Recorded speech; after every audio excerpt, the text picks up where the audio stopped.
My name is John Manzella, and I'm an author, speaker, and nationally syndicated columnist on global business, economic trends, and labor. The question is, what are the two biggest issues companies should be paying attention to now? And that's a tough question because there's many. But let me answer that twofold. One, China, the China trade war, and the coronavirus is a major issue. And the trade war has had a tremendous impact on the U.S. and global economy. So U.S. companies really need to pay attention day to day, hour to hour, what's occurring with the U.S. and China. You know, we completed a phase 1 deal, which has certain benefits, but the phase 2 deal, which is expected at some time in the not too distant future, may be a real problem. In fact, it may be very difficult to achieve a very meaningful phase 2. As I mentioned, the U.S.-China trade war has presented a big uncertainty for business. But the coronavirus may actually be presenting a greater level of uncertainty. Fear is definitely playing a major part.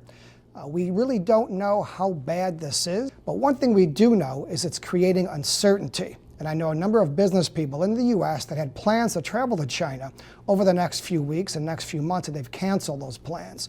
So that undoubtedly will put negative pressure on Chinese gross domestic product and may reduce growth in the U.S. as well. Hopefully, if this coronavirus can be tackled and dealt with effectively, hopefully that growth comes again, but later in the year.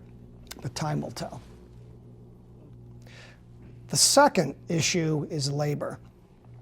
When I present, I often ask the attendees to raise their hands if they can't find employees, and everybody raises their hand. Companies can't find employees at all skill levels. At the highest skill level, the Silicon Valley R&D level, and the farms can't find workers on the very low level. So labor supply and the skills deficit is a tremendous problem. If companies can't find labor, they can't grow. And that puts downward pressure on U.S. gross domestic product. So companies really have to go well beyond what they have in the past to identify skilled labor as well as non-skilled labor and to market and attract that labor. And there's a whole number of mechanisms and strategies they can implement, but they have to be very thoughtful in doing so.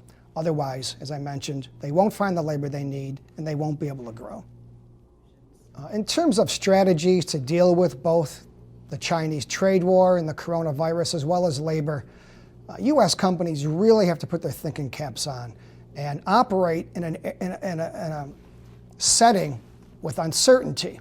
And that requires a great deal of planning, and it may mean going back and replanning, and then going back and shelving those plans and replanning again, and coming up with new strategies. But they really have to focus on what's occurring day to day, hour to hour, and do their best. But we're definitely in a difficult period. There's no question about that.